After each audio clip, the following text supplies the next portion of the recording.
Салам, дарама сүйүүчүлөр. Махабат тууралуу эң сонун баян Супер ТВ каналынын көрсөтүлүп жаткан жагымдуу фантастикалык Ток кеби сериалы да соңуна чыгып баратат. Дарама 16 бөлүмдөн ар бир сериясы 1 саат 17 мүнөттөн турат. Жанры боюнча мелодрама, романтика, комедия жана фантастика. Сериалдын биринчи бөлүмү 2016 жылы 2 декабрда Кореянын TVN каналынан чыккан. Баш ролдордо Кон Ю, Ким Го Ын, Ли Донук жана Ю Инна. Кореянын кабелдик телекөрсөтүүсүндө 2016-2017 жылдын рейтинги эң жогорку дарамалардын саппашына чыккан. Сериалда Экидор мындан 9 кылым мурда жана азыркы күндөр баяндалат. Тасманын баш каарманы Ток кеби 9 кылымдан бери адамдардын арасында жашап тынчтык табуу үчүн бул дүйнөдөн кетүүнү ойлоп жүрөт. Аталган каарман миңдеген жоокерлерди өлтүргөндүгү үчүн каргышка калып, жаза катары өлбөс жинге айланган жана анын сыйкырын алып салуу үчүн жөнөкөй адамдардын арасынан ылайыктуу кулуктууну табыш керек болгон.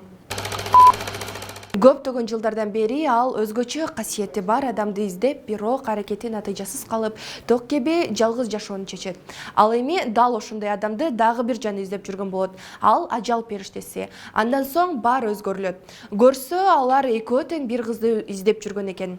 Жыйынтыгында кызды сүйгөндөрдүн жана дал ошол өзгөчө кыздын бул дүйнөдө калышы кыйынчылык жаратат. Бирок колукту Ток кебиге буйруйт.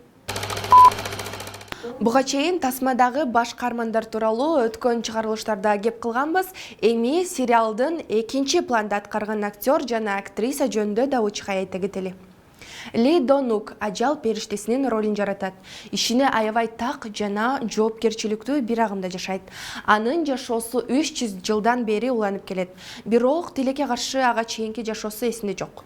Чакан ресторандын кожоюну Саннини көргөндө башкача эмоциялар жаралып, өткөн жашоодо бири-бирин жакшы таанышканын сезет.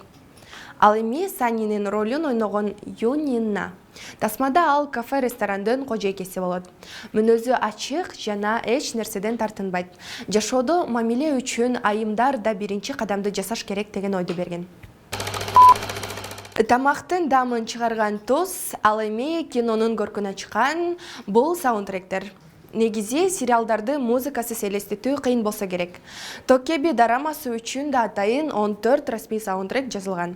Алардын эң белгилүүсү кей-поп ырчысы EXO тобунун солисти Чаньолдун жана ырчы кыз Панчтын аткаруусундагы Жанымда бол, Краштын Татына кайым жана Систе тобунун мурунку солисти Саюнун Мен сени сагынам жана башка ырларды укканда сөзсүз бул дарама эсиңиздерге келет деп ишенебиз. Тасмадагы кызыктуу маалыматтар менен бөлүшсөк, көрөрмандардын айтуусу боюнча бул дарама чыкканда Ток кебини башкача элестетишкен. Мифологиялык маалыматтарга караганда өлбөс жин же Ток кеби эски буюмдарда, идиштерде жана ээн үйлөрдө жашаган. Бирок адамдарга чоң коркунуч жаратпаган. Саккалы жана мүйүзү бар жашыл түстөгү жин деп айтылат. Эми элестетели, дарамадагы актер Кон Юну Ток кебиге окшоштура алдыңызбы? Мен да элестете алган жокмун. Мына ушундай фантастикалык жагдайларды да көркөмдүү жана жагымдуу бергени менен Корей киноиндустриясы көп фанаттарды топтой алды окшойт. Ток кеби дарамасынын тартуу иштеринде туристтер арасында популярдуулукка ээ болгон кызыктуу жерлерде тартылганын байкасаңыздар керек. Айталы, Каннын шаарынын деңиз жээгиндеги кадрда Ким Го Ын торттогу шамды үйлөп, Ток кеби кол чатыр жана гүл менен келген учуру көпчүлүктүн эсинде калган. Ал эми жергиликтүү сатуучулар болсо, сериал белгилүү болгон соң саякатчыларга деп дарамадагы каармандарды туурап сүрөткө түшүү үчүн атайы кызыл шарф, гүл жана кол чатырларды сатышат. Ушуну менен Кино Тайм берүүсүн жыйынтыктайм. Кийинки дүйшөмбүдөн тарта Супер ТВ телеканалында Жубайлар дүйнөсү дарамасы көрсөтүлө баштайт. Кийинки берүүдө дал ушул тасма тууралуу айтып беребиз. Көрүшкөнчө.